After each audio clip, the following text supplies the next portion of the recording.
하나님 말씀을 보겠습니다. 오늘은 출애굽기 7장이 되겠습니다. 출애굽기 7장 우리가 한 목소리로 오늘 말씀을 또 읽도록 하겠습니다. 1절에서부터 25절 말씀까지 다 같이 한 목소리로 읽겠습니다. 여호와께서 모세에게 이르시되 볼지어다 내가 너로 바로에게 신이 되게 하였은즉 내 형 아론은 내 대언자가 되리니 내가 내게 명한 말을 너는 내 형 아론에게 말하고 그는 바로에게 말하여 그로 이스라엘 자손을 그 땅에서 보내게 할지니라. 내가 바로의 마음을 강팍해 하고 나의 표징과 나의 이적을 애굽 땅에 많이 행하리라마는 바로가 너희를 듣지 아니할 터인즉 내가 애굽에 더하여 여러 큰 재앙을 내리고 내 군대 내 백성 이스라엘 자손을 그 땅에서 인도하여 낼지라. 내가 내 손을 애굽 위에 펴서 이스라엘 자손을 그 땅에서 인도하여 낼 때에야 애굽 사람이 나를 여호와인 줄 아리라 하시매 모세와 아론이 여호와께서 자기들에게 명하신 대로 곧 그대로 행하였더라. 그들이 바로에게 말할 때에 모세는 80세이었고 아론은 83세이었더라. 여호와께서 모세와 아론에게 일러 가라사대 바로가 너희에게 이르기를 너희는 이적을 보이라 하거든 너는 아론에게 명하기를 너희의 지팡이를 가져 바로 앞에 던지라 하고 그것이 뱀이 되리라. 모세와 아론이 바로에게 가서 여호와의 명하신 대로 행하여 아론이 바로와 그 신하 앞에 지팡이를 던졌더니 뱀이 된지라. 바로도 박사와 박수를 부르매 그 애굽 술객들도 그 술법으로 그와 같이 행하되 각 사람이 지팡이를 던지되 뱀이 되었으나 아론의 지팡이가 그들의 지팡이를 삼키니라. 그러나 바로의 마음이 강팍하여 그들을 듣지 아니하니 여호와의 말씀과 같더라. 여호와께서 모세에게 이르시되 바로의 마음이 완강하여 백성 보내기를 거절하는도다. 아침에 너는 바로에게로 가라.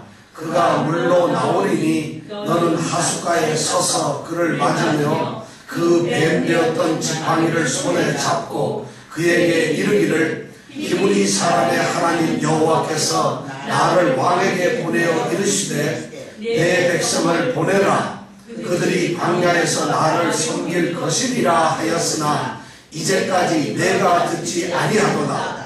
여호와가 이같이 이르노니 내가 이로 인하여 나를 여호와인 줄 알리라 하셨느니라. 볼지어다 내가 내 손의 지팡이로 하수를 치면 그것이 피로 변하고 하수의 고기가 죽고 그 물에서는 악취가 나리니 애굽 사람들이 그 물을 마시기 싫어하리라 하매 여호와께서 또 모세에게 이르시되 아론에게 명하기를 내 지팡이를 잡고 내 팔을 애굽의 물들과 하수들과 운하와 못과 모든 호수 위에 펴라 하라. 그것들이 피가 되리니 애굽 온 땅에와 나무 그릇에와 돌 그릇에 모두 피가 있으리라.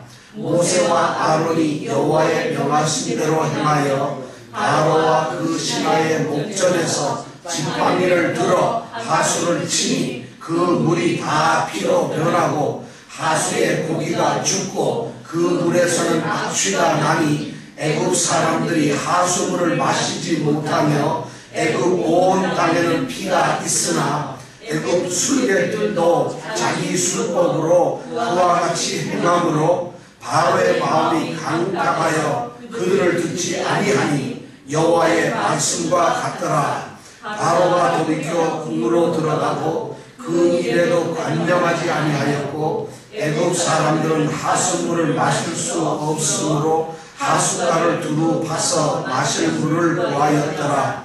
여호와께서 하수를 치신 후 7일이 지나니라. 아멘. 오늘은 모세와 바로의 두 번째 대결이라고 하는 제목으로 여러분들과 함께 우리 성경 말씀 7장을 출애굽기 7장을 한번 생각해 보려고 합니다. 6장까지는 하나님께서 모세를 선택하시고 모세를 바로에게 보냈습니다. 5장에 보면 모세가 첫 번째로 이제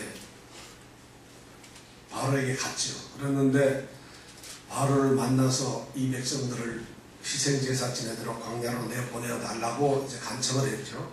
그랬더니 바로가 여호와가 누구한데 내가 그 말을 들어야 하느냐 하시면서 오히려 더 전보다 강한 더 고역이 되는 일을 시킴으로 인해서 핍박을 받았다. 그래서 이스라엘 백성들은 애굽에서 해방되기는커녕 더 고생을 하게 되고 모세는 하나님의 능력을 받고 하나님의 사역자로서 부름을 받고 사용되었지만 쓰임을 받기는커녕 무참하게 망신만 당하고 돌아오는 일이 5장 그리고 6장에 나타납니다. 그래서 6장에서는 모세가 실망하여서 하나님을 찾아뵙고 하나님 앞에 원망하며 하나님 앞에 자기의 속을 드러내는 한탄을 했을 때 하나님께서 다시 우리 이 모세를 들어 사용하시면서 모세에게 다시 소명을 주시는 내용이 6장에 나왔습니다. 그래서 6장에 보면은 우리가 지난주에 생각했던 대로 하나님께서는 모세에게 7개의 동사를 사용하시면서 끊임없이 함께 하시겠다. 그래서 나는 너희와 함께하는 하나님이라. 이제 여호와로 너희 조상들인 아브라함, 이삭, 야곱에게는 전능의 하나님이었지만 이제 너에게는 여호와라는 하나님으로 내가 이제부터 함께하겠다. 그래서 여호와라는 말이 함께하신다, 동행하신다, 하나님께서 일을 하신다는 이런 의미라는 걸 우리가 생각했습니다. 드디어 모세는 그 하나님의 이제 위로와 격려를 통해서 드디어 이 7장에 보면은 두 번째 바로와의 격돌을 시작합니다. 오늘 7장 내용은 한 3가지 내용으로 요약이 될 수 있는데, 첫 번째는 하나님께서 모세에게 바로와 다시 부딪혀서 바로에게 전해야 할 말, 바로에게 해야 할 말, 그리고 너의 사명이 무엇인가 하는 미션을 내려주는 일이 7장 1절에서부터 7절까지의 말씀으로 되어 있고, 그 다음에 보면은 8절서부터 13절 말씀까지는 바로 앞에서 하나님의 대표자로서 하나님의 사신으로서 간 모세와 아론이 하나님의 사람, 하나님의 보내신 사람이라는 걸 증명하는 그런 의미로서 이제 지팡이로 뱀을 만드는 이런 기적을 행하는 그런 사건이 나타나죠.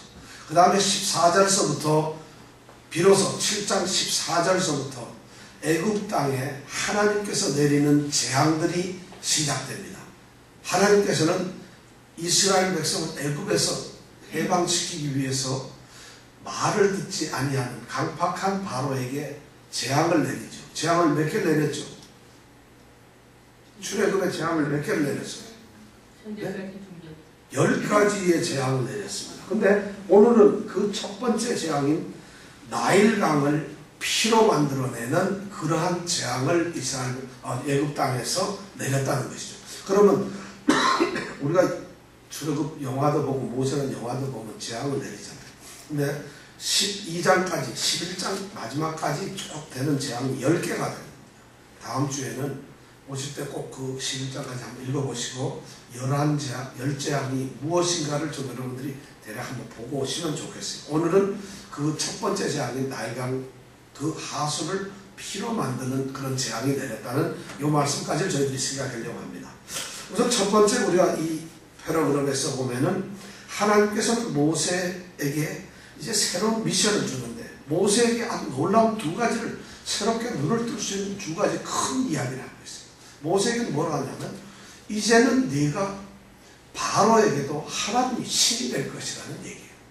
4장 16절에서 모세가 입이 둔하여 입이 뻣뻣하여 말을 못한다고 했을 때 하나님께서는 내 형 아론을 너에게 말하는 사람으로 붙여줄 테니까 그러면서 그 아론에 대해서 내가 하나님이 될 것이다 하고 선언을 했는데, 오늘 다시 이 7장 2절에 보니까 하나님께서는 7장 1절에 보니까 하나님께서는 이제는 아론에게만 모세가 하나님이 아니라 이 애굽의 왕 바로에게도 하나님이 된다는 거죠.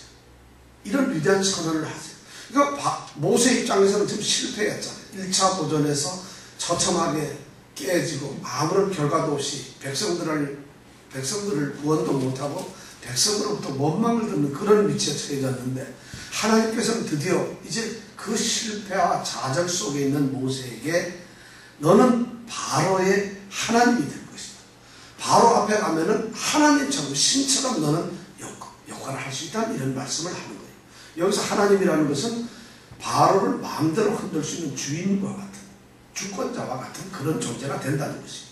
그러면서 다시 아론에게 이야기를 하는데 아론 보고는 너는 모세 뭐가 된다고? 대언자. 여기서 말하는 대언자. 대언자는 뭐예요? 대신 말해주는 사람. 여기서 대언자라고 하는 말, 모세는 입이 뻣뻣하고 말을 못하니까 모세를 대신해서 말해주는 사람이 아론인데 대언자인데 대신 말을 하는 사람인데 여기서 말하는 대언자라는 표현이 영어로는 프로페시예요. 선지자예요. 선지자는 표현을 쓰고 있어요. 히브리어는 나비라고 하는 말인데 말씀을 갖다가 하나님의 말씀을 그대로 전하는 사람이라는 거죠. 그럼 선지자는 뭐 하는 사람이라고? 무슨 기적을 베풀거나 큰 일을 하는 사람이나 엄청난 그런 역사를 이루는 사람들이 아니라 선지자는 하나님이 명하신 말씀을 그대로 백성에게 또는 어디 전하라고 하면 그냥 전하는 단순한 메신저일 뿐이라는 거죠. 바로 아론이 그런 역할을 하고 있어요. 여기서 너는 모세의 대언자가 될 것이다 얘기를 하세요. 그 다음에 하나님께서는 모세에게 그렇게 약속하시고 아론에게 그런 역할을 주시고는 그 다음에 바로에게도 또 얘기를 하시죠. 바로에게는 이스라엘 백성들을 갖다가 이제 해방을 시켜라. 그리고 그들이 나에게 제사를 지낼 수 있도록 해라. 이런 이제 명령을 내리게 되겠죠.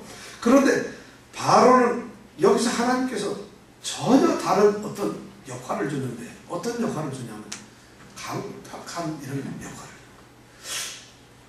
지금 바로 입장에서 보면은 굉장히 억울하네. 모세는 해방을 위해서 신처럼 하나님이 되게 만들고 아론은 하나님의 말씀을 모세에게 주었을 때 모세를 대신 말할 수 있도록 하는 대언자가 되겠는데 그럼 바로는 백성을 내어보내는 일을 시키면 될 텐데 여기서 하나님께서는 바로에게 강팍한 마음을 줘서 끝까지 저항하고 반대하는 이런 모습으로 오히려 바로를 쓰시는 거예요. 그러니까 잘못되고 죽일 사람은 더 고통을 주고 더 애를 먹이고 하나님께서는 하나님이 버린 사람에게 그런 것을 좀 보여준다는 것이에요. 이 바로가 강팍하게 됐다. 여기서 강팍이라는 건 딱딱하다는 말이에요. 굳어있는 돌덩이처럼 딱딱한 이런 말인데 목이 굳어있다든가 마음이 부드럽지 않고 온유하지 않고 아주 강하고 딱딱하게 굳은 이런 상태를 말하는데 바로는 뭐가 강팍할까?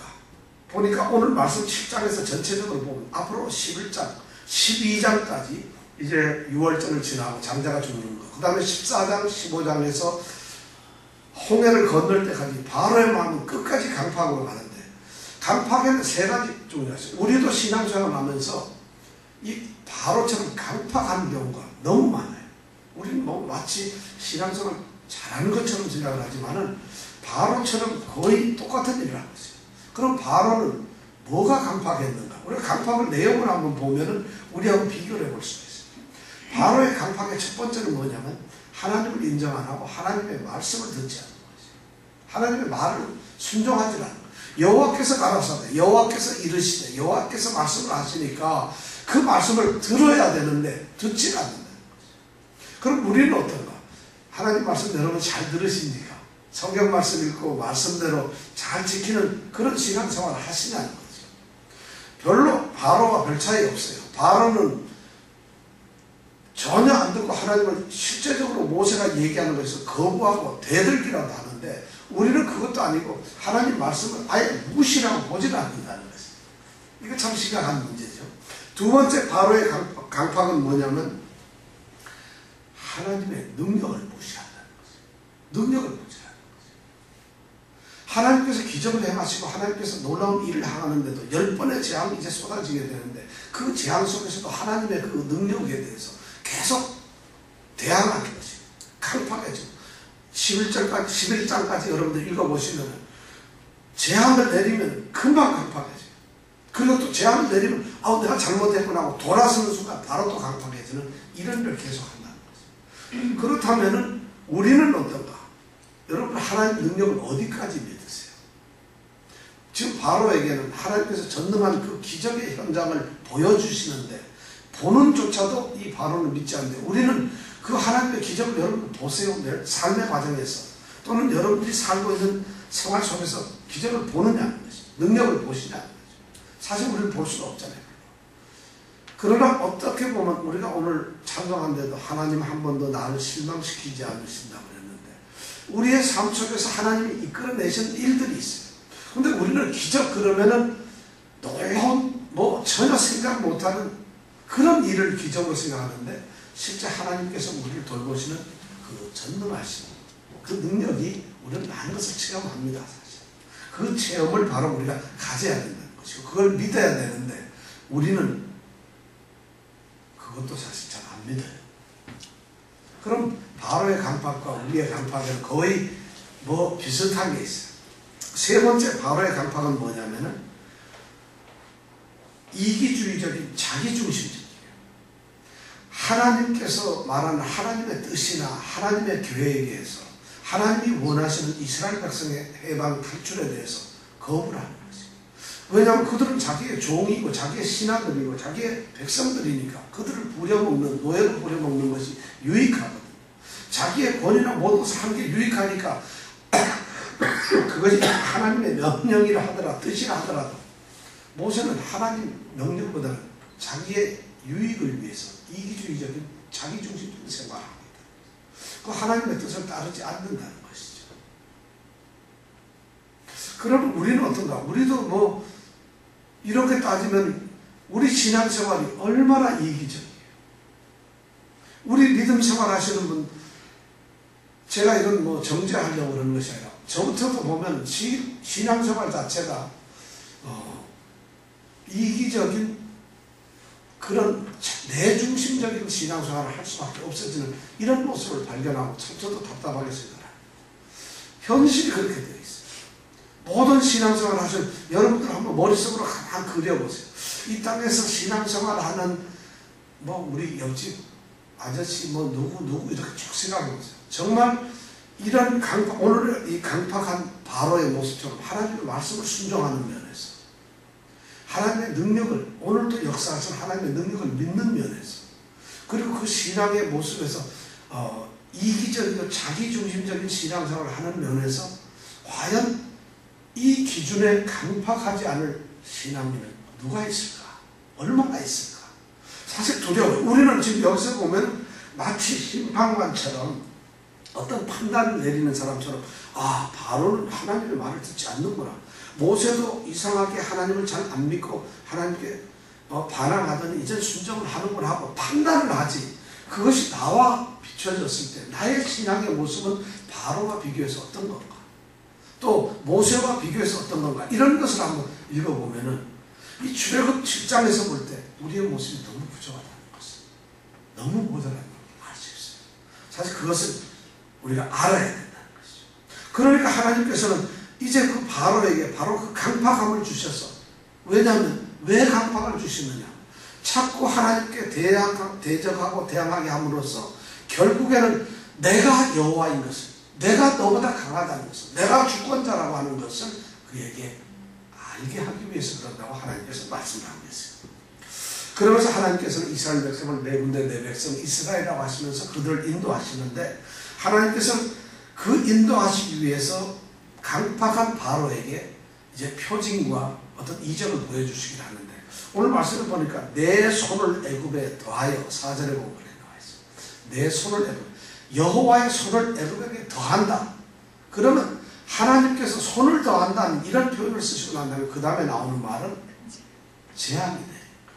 하나님이 손을 더하신다는 얘기는 자꾸 여기다 재앙을 하고 하나님께서 벌을 강한 손을 내민다는 것은 재앙이 됩니다.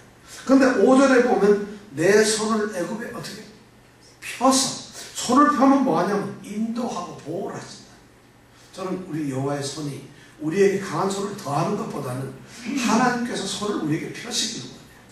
그래서 우리를 인도하시고 이끌어주세요. 하나님의 펴신 팔로서 우리를 안으시고 우리를 이끌어가시는 그 하나님의 손을 여러분이 느끼시기를 바란다는 것이죠. 그러면서 이런 명령을 내리고 하나님께서는 이렇게 해라. 모세 너는 이런 위치가 될 것이다.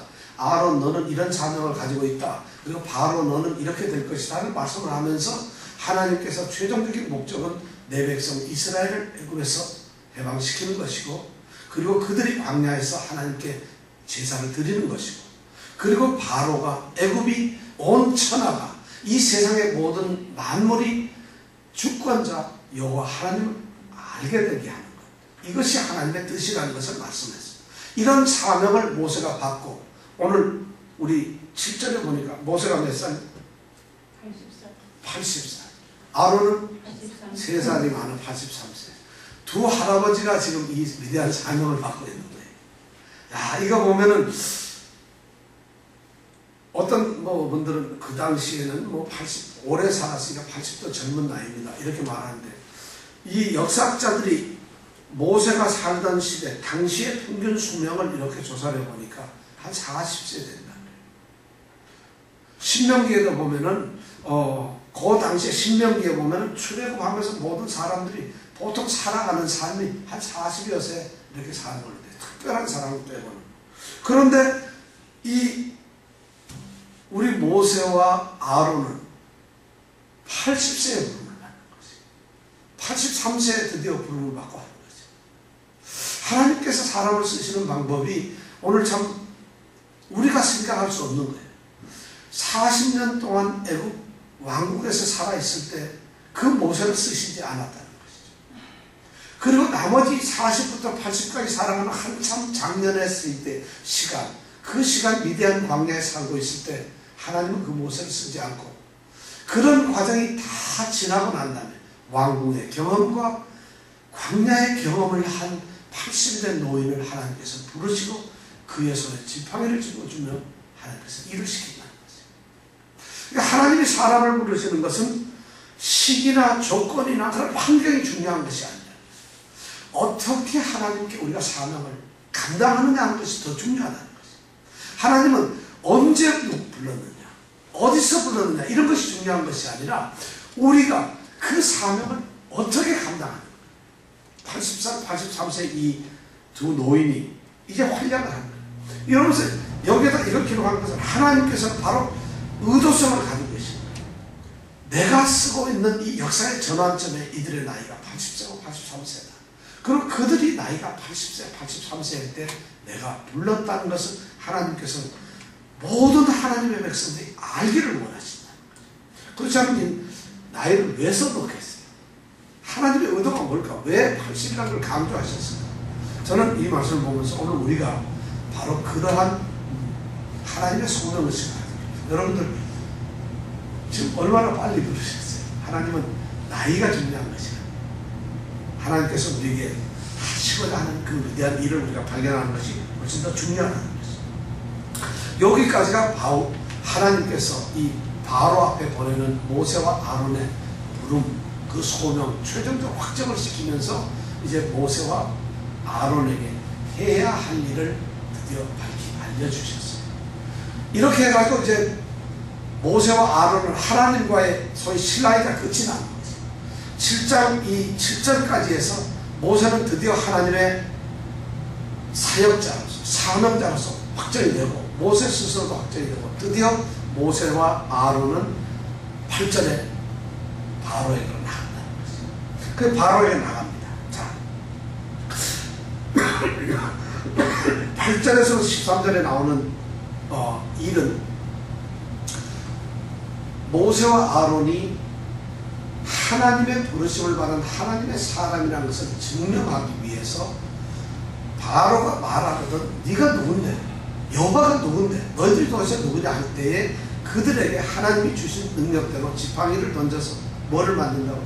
뱀을 만드는 일을 보여주라고 하는, 이것이 내가 바로에게 보내는, 나의 사람을 보내는 증표라는 것을 하나님께서 말씀을 하고 그 일을 행하라고 그러셨어요. 그래서 모세와 아론을 가가지고 이제 만납니다. 그래서 만나가지고 선언을 하죠.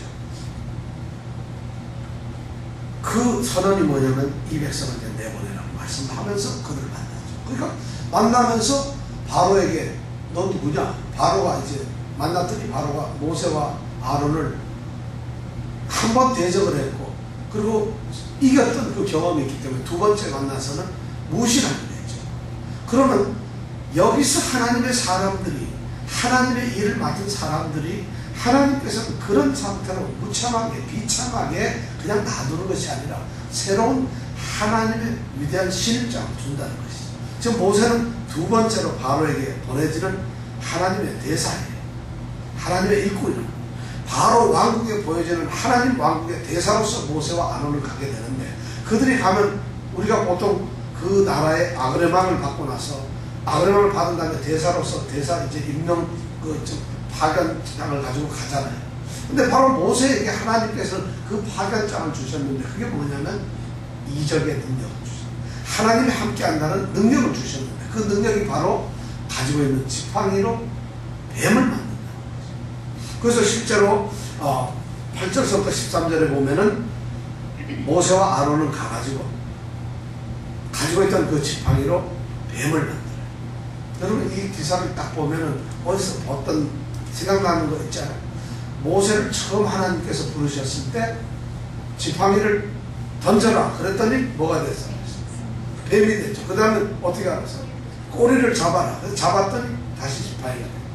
거기서 뱀이 됐는데 오늘도 또 이 지팡이는 뱀이 잡고 되는 것 같아요. 근데 모세가 4장에서 체험했던 그 뱀과 오늘 7장에서 체험하는 이 뱀은 한글로는 똑같이 뱀하지만 원어는 뱀이 달라요.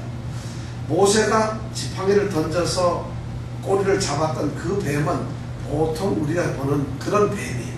통칭 말하는 뱀 이런 뱀인데 오늘 7장에서 말하는 뱀은 그런 뱀하고는 다른 아주 기이하고 특별하게 생긴 독사와 같은 거의 괴물과 같은 그런 뱀을 말하는 거죠. 여기에서는 이 용어가 그래요.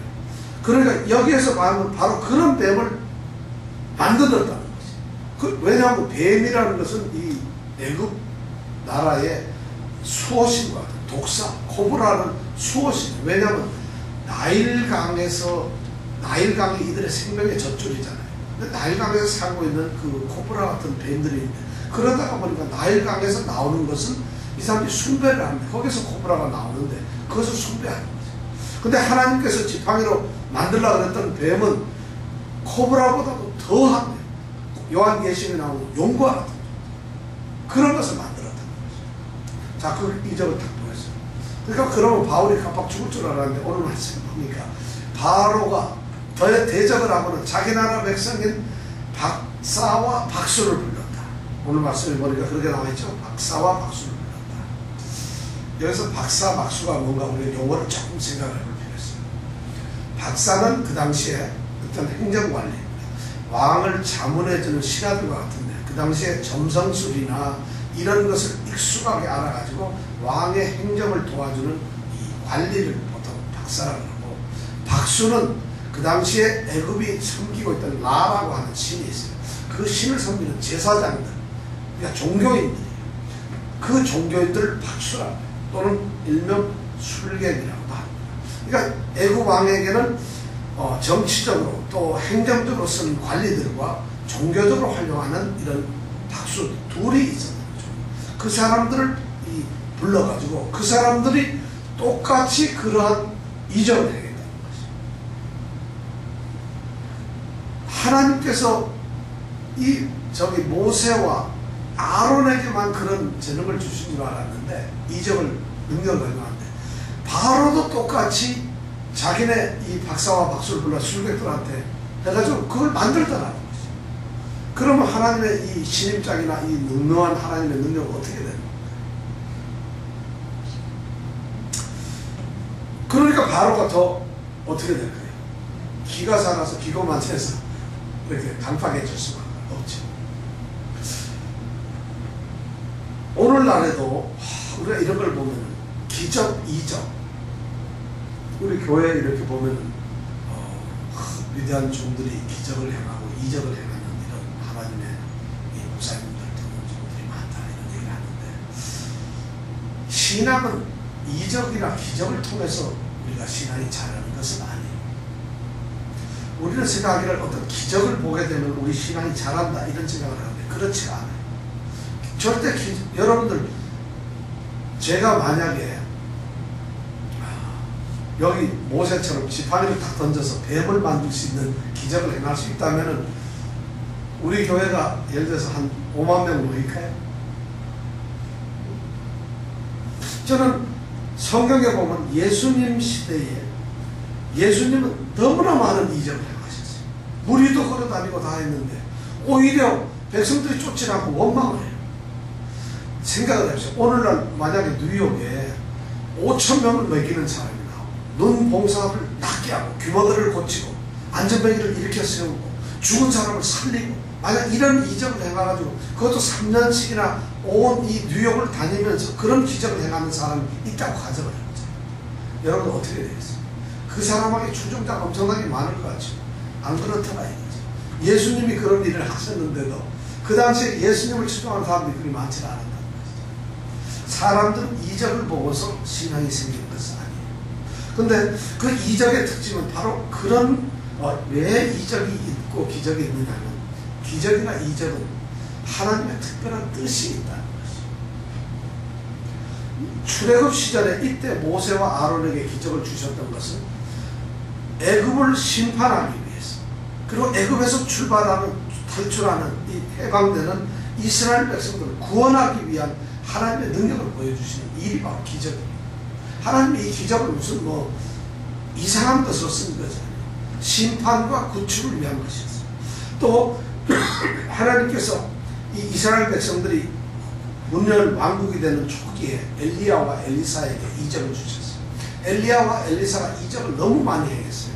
그런데 엘리야와 엘리사에게 주신 이적을 왜 주셨는가 하면은 그 당시에 엘리야와 엘리사를 대적하는 그 당시 사가 우상이 너무 많았어요. 바알신을 섬긴다든가 아세라를 섬기는 우상들이 너무 많았기 때문에 우상과 대결하기 위해서 능력 있는 하나님의 능력을 보여주기 위해서 이적을 하겠다는 것이죠. 그 다음에 이 분열 왕국 좀 후기 시대에 우리가 잘 아는 대로 다니엘 세 친구들 이런 사람들이 또 이적과 기적을 많이 했는데 그때는 왜 했느냐? 그때는 남은 자들에게 하나님의 능력이 있다는 것과 그들의 순수한 신앙을 지키게 하기 위해서 하나님의 백성을 지키기 위해서 하나님께서는 이적을 행하도록 하십니다. 그리고 또 이적의 역사를 보면 예수님과 사도시대에도 예수님이 이적을 많이 했던 것처럼 우리 베드로나 바울 사도도 이적을 많이 행했어요. 그럼 이때는 왜 이적을 행했을까? 그때 하나님이 이적을 허락하신 이유는 하나님의 복음이 선포되기 위해서 복음을 지키기 위해서 그것을 위해서 하나님께서 이적을 행하도록 허락하셨다는 것이죠. 그런데 오늘날에도 우리가 이적을 행하는 이런 교회나 이런 것이 많다고 그래요. 그래서 보면은 누구 아픈 자를 고쳤다, 500명을 세워놓고 지나가면서 이렇게 하면은 전부 뒤로 쓰러졌다, 넘어졌다, 이런 우리가 방언을 하도록 했다. 그 다음에 어떤 분은 이렇게 앉아가지고 지금 이쪽 앉아 계신 어느 분이 지금 위가 쓰리고 있는데 위암 말기인데 그분은 낫게 될 것이다 이런 얘기하면 막 낫는다든가 또 어떤 분은 아픈 사람한테 빨리 이 셀폰을 전부 꺼내가지고 전화를 해라 그리고 지금 누가 뭘 아프다는데 내가 기도를 하면 낫는다 이런 분도 있어요. 실제로 오늘날 몇천 명씩 모이는 그 이적을 행하시는 그런 사역자들이 있는데 그럼 우리가 성경에 나타난 이적들과 오늘날 일어나는 이적들을 비교해 볼 때 하나님께서 왜 이적을 주셨는가? 아까 제가 말씀드린 대로 하나님이 이적을 주실 때는 어떤 사람의 이름을 뛰어나게 하거나 그 사람이 위대한 종이라는 것을 나타내기 위해서 이적을 주신 적이 한 번도 없다는 거죠. 하나님의 뜻을 드러내려고 하는 것이죠. 그럼 오늘처럼 오늘과 같은 이런 세대에서 우리가 하나님을 믿는 것이 박해를 받는 것도 아니고 예수를 믿는데 엄청난 박해가 있는 것도 아니잖아요. 그런 곳에서 왜 하나님은 아픈 자를 낫게 하는 그런 기적의 능력을 그 사람들에게 주었습니다. 무척 생각해 볼 필요가 있는 것이에요. 그런데 오늘 말씀에 비춰보니까 이 이적이 하나님의 능력에서 나온 이적도 있지만 그들의 술객의 기술로 그런 술책으로 이 이적이 나가는 것이에요. 술객들에게는 그들의 바로 술법이 있었던 것이에요. 그래서 이적은 다 믿을 것이 아니에요. 이적이 이루어지는 것 자체가 한 번쯤은 우리가 어느 것인가를 한번 따져볼 필요가 있다. 우리가 믿음에 바로 서 있는가 늘 시험하고 테스트를 해야 되는 것처럼 이적 좋아하지 말아요. 오늘 그 말씀을 우리에게 어쩌면 이 말씀을 지금 하고 있어요. 하나님의 종인 하나님의 대적자인 모세가 행한 이적과 하나님의 대적자인 사탄의 능력을 받고 있는 그 바로의 수객들이 이적을 행한다는 거죠. 근데 이적을 행했기 때문에 이적의 결과가 똑같구나 이렇게 보아서 안 된다는 것이죠. 오늘 이적의 두려운 점이 바로 그것이라는 거죠. 그렇게 해서 이적을 보였는데 이 이적을 통해서 나도 이적을 할 수 있다니까 오히려 하나님보다 더 높아져가지고 강팍한 마음을 갖게 된다는 거죠. 그래가지고 그 다음에 하나님께서는 그 바로에게 드디어 세 번째 재앙을 내리시는 게 바로 나일강에 물을 피로 만드십니다. 지팡이를 펴서 하수를 치니까 그 강물이 피로 변해요. 강물뿐만 아니라 아론에게 명해서 아론에게 지팡이를 들고 팔을 펴서 온 애굽을 향해서 팔을 들라고 했을 때 애굽에 있는 모든 물들이 오늘 성경 말씀에 보니까 물이 피로 변하고 고기가 죽고 악취가 나고 물을 마시지 못하게 되었어요. 그래서 애굽의 물들, 하수, 운하, 모든 호수, 그 다음에 온 땅에 있는 물들, 그것뿐만 아니라 나무 그릇, 돌 그릇에 있는 모든 물이 전부 다 피로 다 있는 물이라고 다 피어나요. 이런 기적을 해요. 이것이 첫 번째 강팍한 바로를 향한 하나님의 애굽을 향한 하나님의 재앙이 첫 번째가 바로 나일강에 물을 피로 만드신 거예요. 10개의 재앙의 의미를 가만히 보면은 하나님께서는 그냥 재앙을 보낸 것이 아니라 하나님과 애굽의 신의 대결, 신들의 전쟁이 이루어지고 있다는 거죠. 하나님과 사탄, 사악한 거짓 신들과의 지금 전쟁이 이루어지고 있어요. 나일강의 물을 피로 만들었다는 얘기는 나일강을 이 이스라엘 백성, 애굽 백성들은 나일강을 그들의 생명의 젖줄로 알고서 신처럼 무사합니다. 그래서 나일강의 신인 하피라고 하는 신이 있는데 그 수호신인데 그 신을 그들은 최고의 신으로 섬겼대요. 바로 하나님께서 나일강의 물을 피로 만들면서 그들이 섬기는 그 나일강의 신이 아무것도 아니라는 것을 하나님께서 드러내십니다. 그런데 놀랍게도 여기에서조차 이 술객들은 똑같이 물을 갖다 피로 만드는 이런 수술을 하더라는 것이죠. 그러니까 강팍해질 수밖에 없어요. 사탄의 권세는 그만큼 세요. 세상에 우리가 살면서 그런 것을 분별해내기가 너무 힘들다는 거죠. 오늘 말씀해 보니까 바로 그런 일이 일어나는 거죠. 우리의 삶의 과정 중에서, 우리의 생활 중에서, 우리의 신앙생활 중에서, 우리의 교회 생활 중에서 우리가 보고 있는 이 기독교 안에서 우리가 그런 분별력을 갖는다는 것이 얼마나 소중한지. 우리는 죄에서 해방된, 죄로부터 구출된 하나님의 백성들이에요. 그래서 하나님을 나의 아버지로, 나의 창조주, 나의 주권자로 모시고 우리가 살아가고 예수를 주로 모시고 살아가는 사람들인데 과연 우리는 지금도 혹시 잘못된 옛날에 이 바로와 같은 그런 세상의 힘 안에서 살고 있는 것은 아닌가. 그런 일들이 우리에게 기적을 행해주고 그런 일들이 우리를 형편을 낫게 해주고 그런 일들이 우리를 좀 더 나은 길로 이끌어갈 때에 우리는 그것을 하나님보다 낫게 여기는 것이 아닌가. 어느 것이 과연 전능자의 힘인가. 어느 것이 과연 우리를 참으로 제대로 참된 길로 인도하는 하나님의 능력이니까 옳은 길인가 하는 것을 신앙에서 분별해야 됩니다. 오늘 그 일이 우리에게 있었으면 좋겠다. 나일강 그들의 생명의 전초를 하나님께서는 무참하게 피로 만들면서 내가 하나님이라는 여호와라는 것을 보여주셨어요. 그럼에도 불구하고 그들은 유사한 능력을 발휘함으로써 똑같은 일을 함으로써 하나님을 대적하고 그들은 강팍한 마음을 버리지 않고 그리고 7장 25절 마지막에 보니까 그런 일이 있고 나서 강팍한 마음으로 7일이 지나간다는 말을 하고 있습니다. 그들의 강팍한 마음은 바뀌지 않는다는 것이죠. 우리는 다음 주에 그 7일이 지난 후에 두 번째 재앙은 그리고 세 번째 재앙을 함께 생각할 것입니다. 이 재앙을 통해서 우리가 하나님을 대적하는 것이 얼마나 두려운가를 볼 수 있었으면 좋겠어요. 이 7장에서 우리가 만날 수 있는 것은 좌절에 빠진 그 하나님의 백성들, 하나님의 택하신 사람을 하나님은 반드시 일으켜 세우시고 하나님의 능력을 주신다는 것이고, 그리고 그 사람은 어디에 가든지 하나님께서 그만한 능력을 제공하신다는 것이고, 그리고 그걸 대적하는 어떠한 세력에게도 하나님께서 반드시 심판을 하신다는 그런 진리를 우리에게 말씀해 주고 있습니다. 이처럼 7장에서 우리가 그것을 보면서 여러분들은 여러분들의 신앙을 어디에 세울 것이냐, 우리의 믿음은 과연 어디에 있어야 되는가 하는 것을 한번 생각해 보면서 오늘 말씀을 마칠까 합니다. 이 시간 우리가 함께 또 기도하고, 하나님께서는 나일강 물을 피로 만드는 그런 이적을 행하십니다. 나일강은 그들의 생명줄이자 출애굽기 1장에 보면은 히브리 민족의 아들들이 태어나면은 하수에 던져버려 죽이라고 하는 바로 죽음의 장소가 될 수밖에 없었던 것이, 그 하수 나일강을 하나님께서 지금 징계하고 그 피로 만드는 이적을 만드셨어요. 세상을 살아가는, 세상의 권세 속에 되어있는 애굽을 향해서 그들이 생명처럼 여기는, 세상에서 가장 소중하다고 생각하는 그것을 바로 하나님께서는 지금 깨뜨리고 계신다는 것이죠.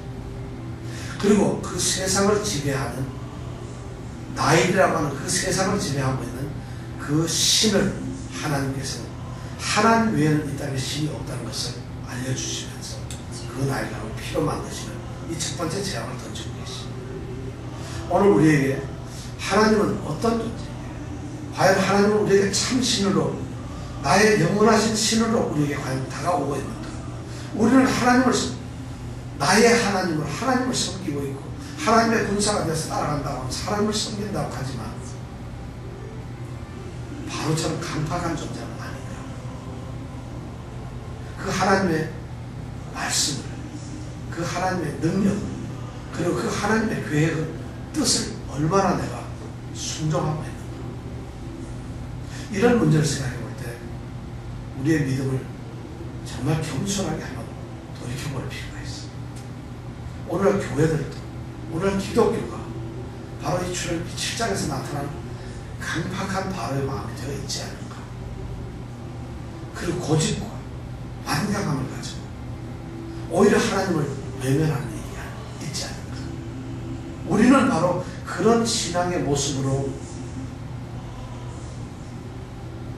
신앙생활을 하고 있지는 않은가. 그렇게 안 해도 먹고 사는데, 그렇게 안 해도 잘 살고 있는데, 그것이 바로 바로를 강팍하게 만드는 것이었어요. 자기가 하나님과 같은 것, 하나님이 아니라도 무시해도 살 수가 있고 자기라도 뭔가 할 수 있다고 생각했던 것이죠. 오늘 이 말씀을 통해서 우리가 우리 모습을 돌아보면서 오늘 간절히 기도하기를 원합니다. 하나님, 우리도 우리의 신앙, 우리의 모습을 돌아보게 해주세요. 오늘 모세가 했던 것처럼 여호와가 명하신 대로 말씀 그대로 행하여 따랐다는 이 모세의 신앙을 받으면서 하나님을 참으로 나의 주권자로 보시는 이런 오늘 결단이 이 시간에 있었으면 좋겠어요. 이제 그런 생각을 하면서 그런 마음의 결단을 하면서 함께 기도하기 원합니다. 기도하시겠습니다.